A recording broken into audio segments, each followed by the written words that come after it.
أعوذ بالله من الشيطان اللعين الرجيم. بسم الله الرحمن الرحيم. الحمد لله رب العالمين. ثم الصلاة والسلام على خاتم الأنبياء والمرسلين سيدنا ونبينا محمد وعلى أهل بيته الطيبين الطاهرين.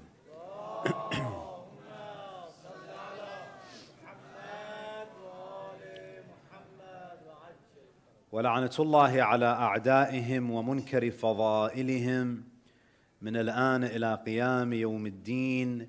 رب اشرح لي صدري ويسر لي أمري واحلل عقدة من لساني يفقه قولي. Respected elders, brothers and sisters, Assalamu alaikum wa rahmatullahi wa barakatuh. May Allah subhanahu wa ta'ala accept all of your a'mal. Alhamdulillah, many of us, we had the opportunity to spend the entire night in worship. And for most of us, we only do that one time out of the year. What we do once in a year, Ahlul Bayt alayhimus salam would do many times a week. So we got a taste of the spiritual stamina of our A'imma alayhimus salam. Now that we have finished Laylatul Qadr, it's important for us to remember that the month of Ramadan does not end with Laylatul Qadr. I think if you look at the attendance after Laylatul Qadr, most people are finished after Laylatul Qadr. This is as if the month of Ramadan has ended. But when you look at the Prophet sallallahu alaihi wasallam and the Imams of Ahlul Bayt, they actually increased their efforts in these last months, in these last days. Especially in the last 10 days of the month of Ramadan, the Prophet ﷺ used to fold and put away his sleeping mat. He would sleep very little in these nights. He would exert himself in salah and dua. There is still an opportunity for us to attain the mercy and the forgiveness of Allah subhanahu wa ta'ala. So we shouldn't think that that's it. The show is over. There is still much to gain in these final nights. That's number one. Number two, after spending, 6, 7, 8 hours engaged in ibadah last night, some of you may be wondering, did Allah accept my worship? We spent so much time and so much energy praying and worshiping, reciting Quran, doing a'mal. We took very short breaks.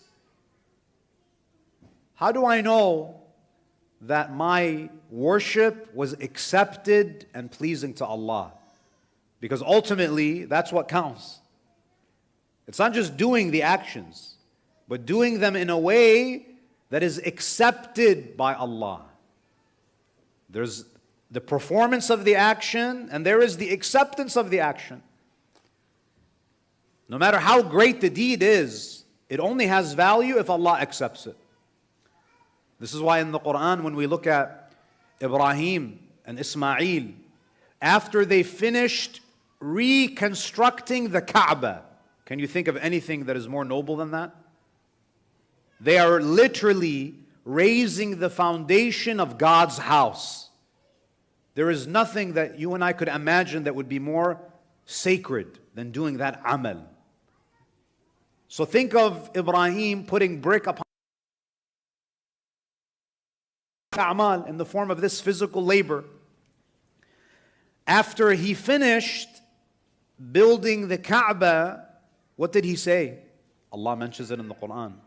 Him and his son, they raised their hands to Allah. They finished building the Kaaba. They say, رَبَّنَا تَقَبَّلْ مِنَّا. They say, oh our Lord, accept it from us.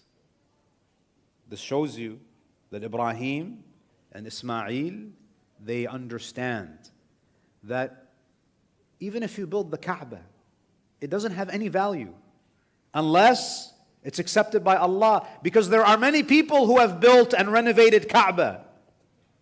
Al Saud, they've renovated, and the Umayyads, and there are many people who built the Kaaba. But whose reconstruction efforts were accepted by Allah? Ibrahim. Because others, maybe they had other motives. But Ibrahim did it purely for Allah. So how do I know if Dua Abu Hamza Thumali, Dua Joshan, my 100 rak'ah, how do I know that this was accepted last night? The way that you know is that you have to gauge how much you are able to resist haram. If you just go back to your old habits, your old sinful habits, that means your worship was not accepted. You just went through the motions. You know, it's just like when you take medicine. Worship is like medicine for our souls. How do you know if the medicine is effective? If it's curing the sickness. So if you go through all of these a'mal and you're taking all of these spiritual antidotes, if the next day you're back to your gossip and your lying and your ghiba and nami, that means it wasn't effective.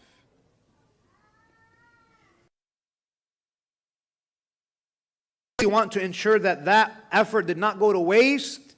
You have to be very vigilant when it comes to staying away from the things that displease Allah subhanahu wa ta'ala. Now, with that said, we return to saying number 150, and I promise tonight we will finish the saying, and inshallah we'll start with a new one tomorrow night. So we left off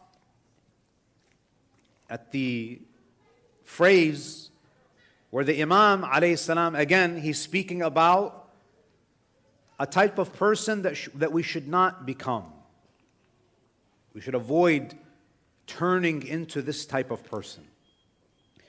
He says, يَرَى الْغُنْمَ مَغْرَمًا. This is a person, they see things that are actually profitable, but they see it as a loss. It is something that's valuable with Allah, but to them it's a loss. Sadaqah is something that has great value in the sight of God.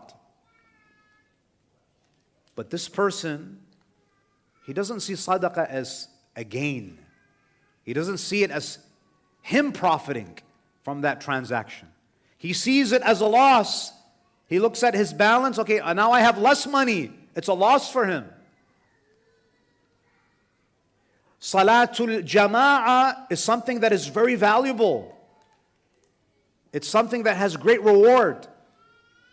For this person, Jama'ah, I lost 5-10 minutes. Coming to a majlis, reciting Dua Kumail on Thursday nights, coming to the mosque, has great value in the eyes of Allah. There's nothing that is more profitable in terms of, I have to spend gas money and an hour and a half of my time. It's a loss.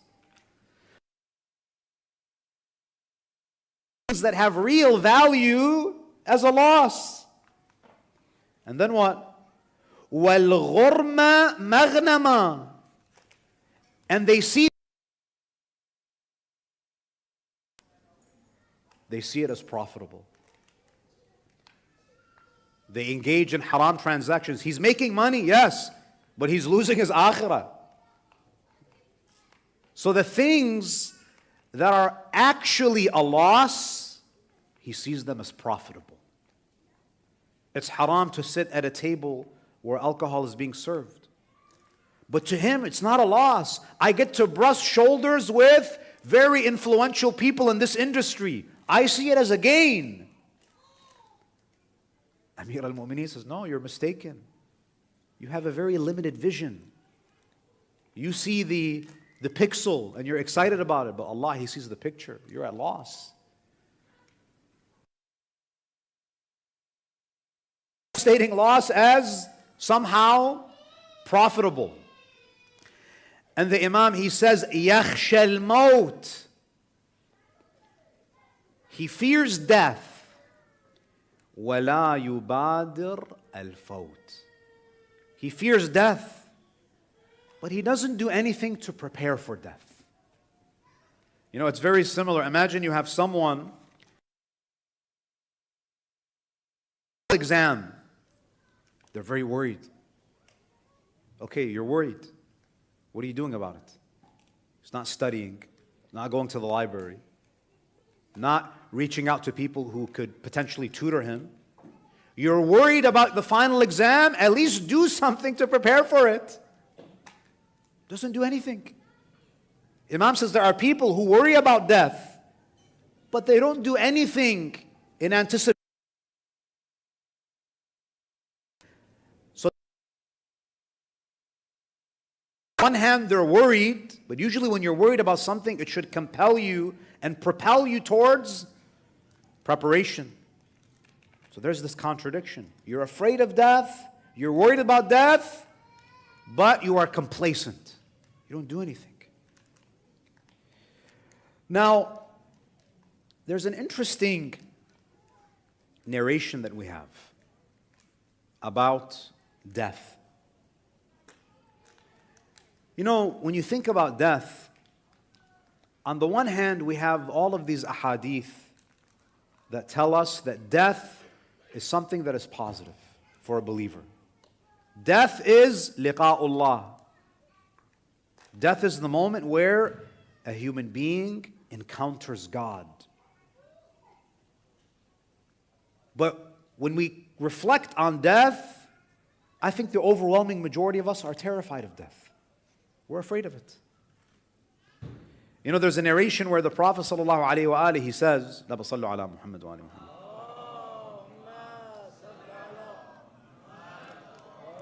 He says, وَعْزِمْ عَلَى مُفَارَقَةِ الدُّنْيَا. The Prophet says to his companion, Abdullah ibn Mas'ud, prepare for the departure from dunya. It's inevitable. It can happen tomorrow, 10 years from now. Is going to die. We're all going to pass away. So the Imam says, be prepared. وَأَحِبْ لِقَاءَ اللَّهِ. The Prophet then says to Ibn Mas'ud, and have love for this encounter with Allah. وَأَحِبْ لِقَاءَ اللَّهِ وَلَا تَكْرَهْ.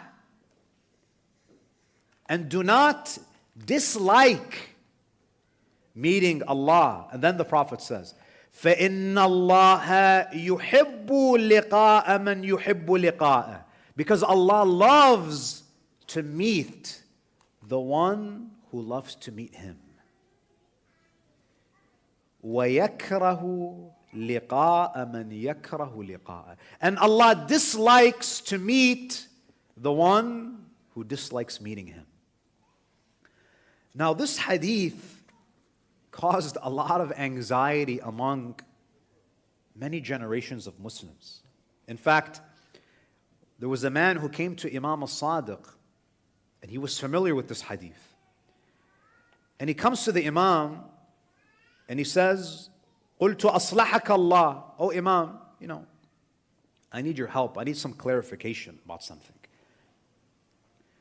He says to him that there's a hadith that I want to check with you to see, is it authentic? Is it real?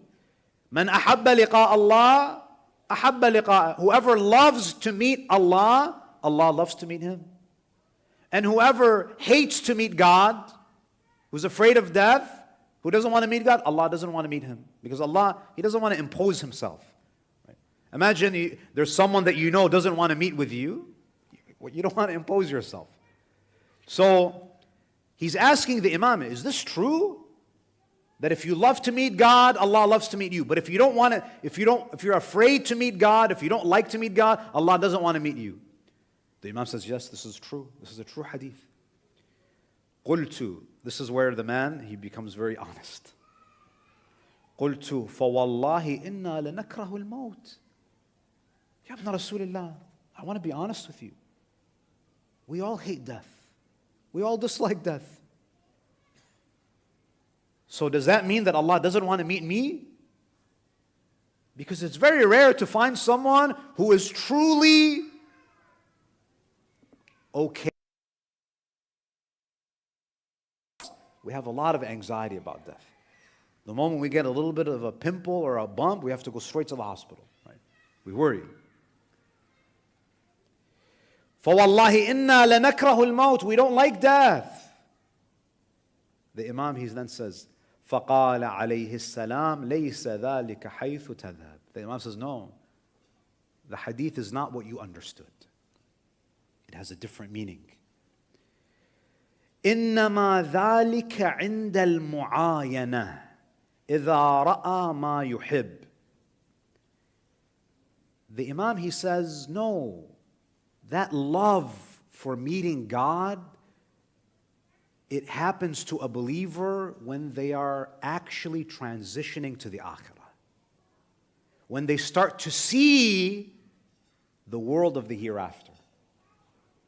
Before death, all of that anxiety, that fear, that is all happening before death actually arrives. But when death finally arrives and you start to see the other side, that's when a mu'min is like, take me. You know, it's very similar to this concept of an exam. Let's say that you prepared well for an exam, but we all have anxiety about exams. Even if you're an A student, you're sweating, your heart is racing, you're very anxious, and you're anxious up until you get the exam and you're like, oh, that's easy. Then you start enjoying it and you have a big smile on your face. So there's no contradiction. You actually entered the exam and then you feel at ease. It's not as bad as you thought. Imam al-Sadiq is saying that this is how a mu'min is. They're afraid because it's an unknown world. They're afraid of death, they're on their hospital bed, God forbid, they're worried, they're very anxious, they don't want to leave, but the moment Malakul Maut comes and opens their eyes to the akhirah, they want to leave. They say, take me. And there are ahadith that say that at that moment, a mu'min, Allah is so kind to a mu'min that He makes death something that they want more than anything. Look at how Allah honors. Allah doesn't pull mu'mineen out of dunya.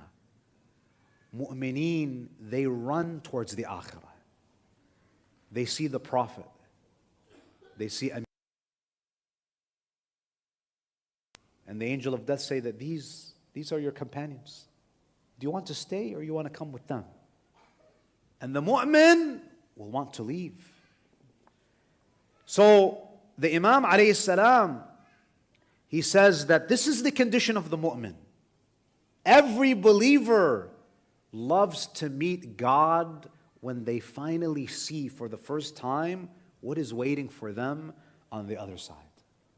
So there's no contradiction. A mu'min can be afraid of death up until the moment they actually taste it. So everything that we see in terms of anxiety and fear of death, that's not even death yet. That's just your movement towards death. So you're not actually, you're afraid of the idea of death more than you are actually afraid of the reality of death. Now, the Imam alayhi salam, he says, يستعظم من معصية غيره ما يستقل أكثر منه من نفسه.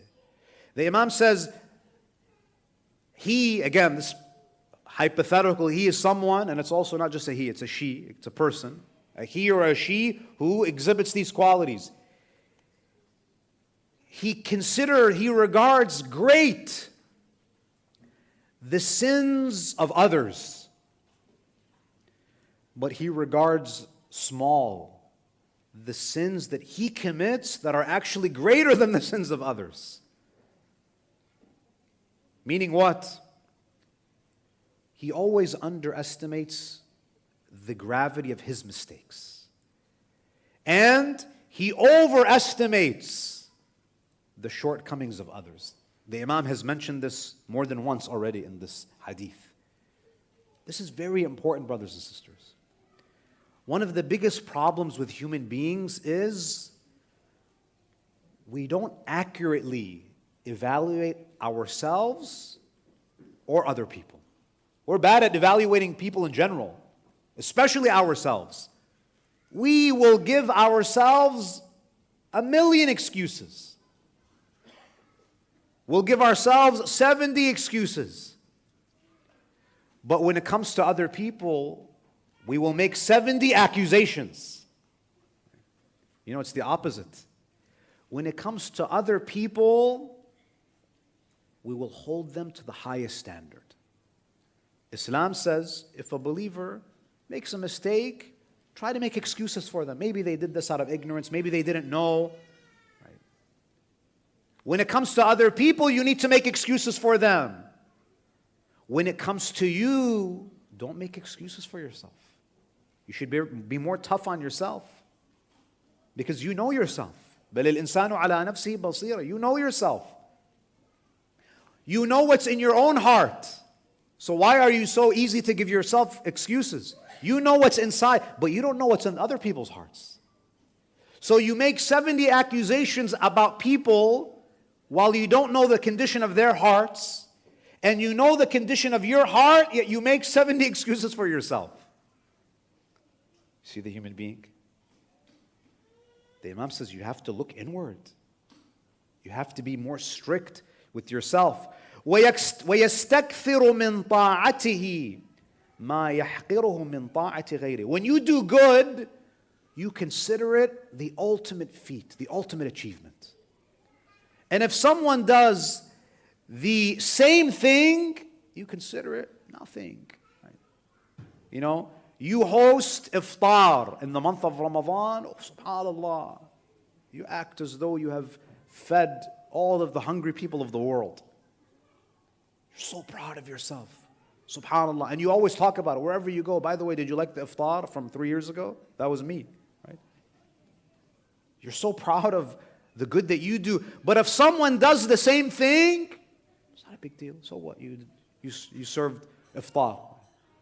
SubhanAllah, when we do good, we consider it such a righteous act that is worthy of acceptance by Allah. Someone does the same thing, who cares? So what? It's not a big deal.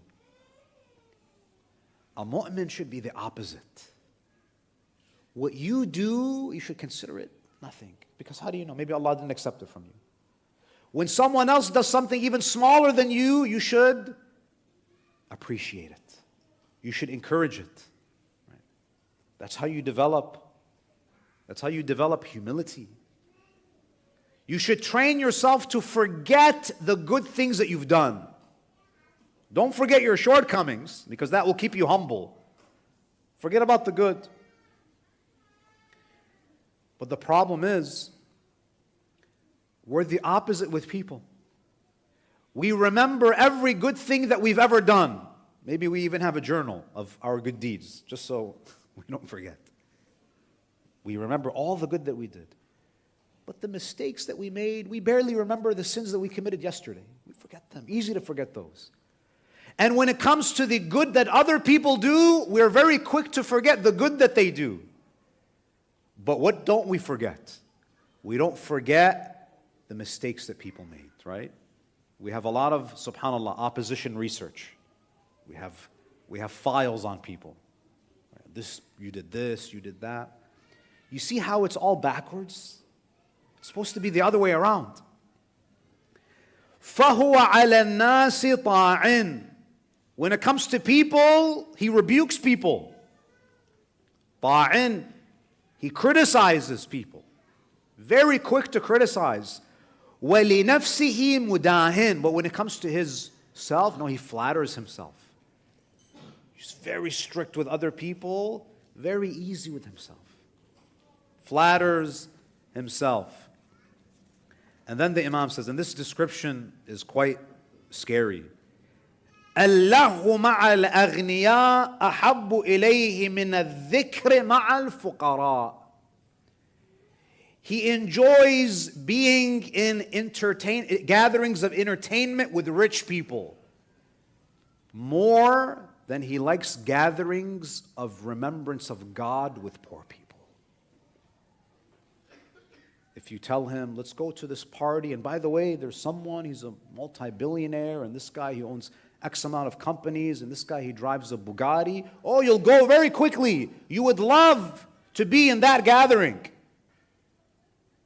But if you're told, come to this small Husayniyah, there's some mu'mineen, they're reciting Quran, and they're reciting, you prefer brushing shoulders with the people who have more wealth. You don't want to be associated with poor people. Yes, materialistically they're poor. Spiritually they're rich. The people who are rich, again, there are some rich people who are pious. We're not talking about those types of people. We're talking about people who have nothing to offer but money. That's it. That's all. Their lives are just about wealth. You prefer being around the materialistically wealthy over the spiritually wealthy. You know, Amir al-Mu'mineen used to actually criticize his own governors for giving more attention to the rich over the poor. Imam Amir al-Mu'mineen, he had a governor in Basra during his Khilafah, Uthman ibn Hunayf. And you know, when you're a governor, when you're a politician, rich people always want to dine with you because they want to lobby you. They want you to do favors for them. They want you to lower taxes. They want you to implement policies that are going to favor their interests. So Uthman ibn Hunayf in Basra, he was invited to a lavish banquet by a young Basran man, a young man from Basra. And he went. And it was kind of a VIP banquet. Only rich people were invited. Guess who finds out? Amir al-Mu'mineen finds out. Can you imagine getting a letter of rebuke from Ali ibn Abi Talib? Right? You're afraid of your dad when they rebuke you? Imagine Amir al-Mu'mineen, what he will say if he finds you in that situation.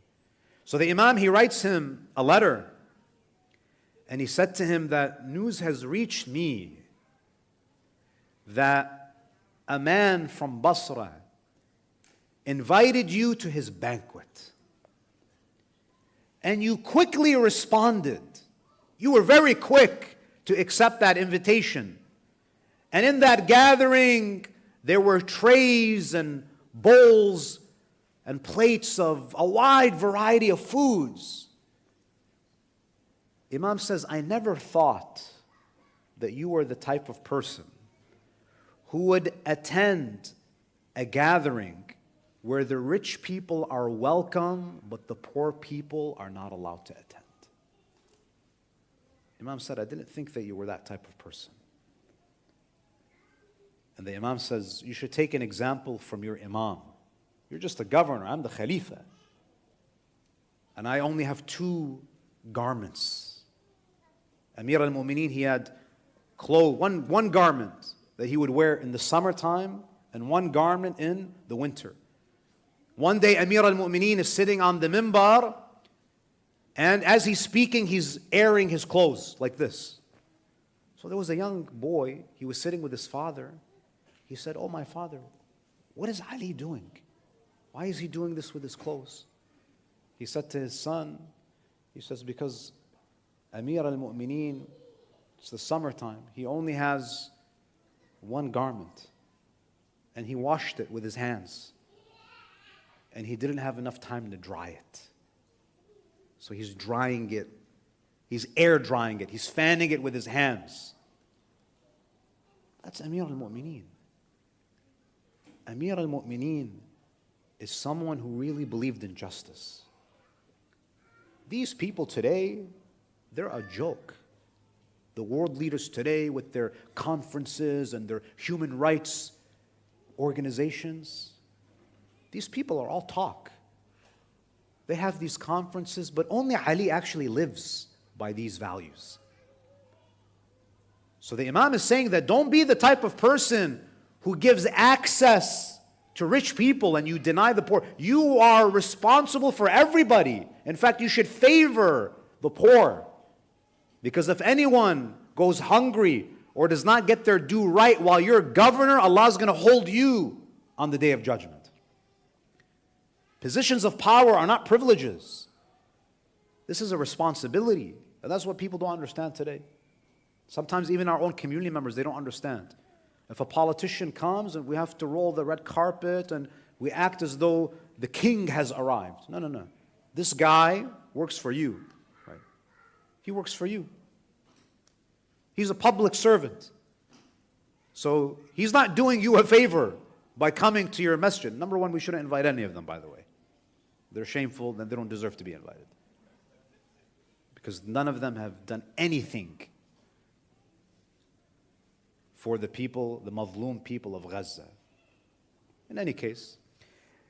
So Amir al-Mu'mineen, he says he favors the gatherings of entertainment with the wealthy more than he favors the gatherings of remembrance with the poor. يُرْشِدُ غَيْرَهُ وَيُغْوِي نَفْسَهُ. He guides others but deceives himself. Again, this is something that the Imam has now repeated a number of times. You'll guide other people, you'll give them great advice, but you don't take your own advice. You'll guide everybody, but you're deceiving yourself. You're the one who needs guidance more than anybody. فَهُوَ يُطَاعُ وَيَعْصِي. Imam says, how strange is it that this person is obeyed. He wants his wife to obey him. He wants his kids to obey him. He wants his employees to obey him. But he himself doesn't obey God. To you, it's important for people to listen to you. I'm in charge. I'm the CEO. Everybody has to listen to me. I'm the head of the household. Everybody has to listen to me. I'm the president of this organization. How dare you not take my orders?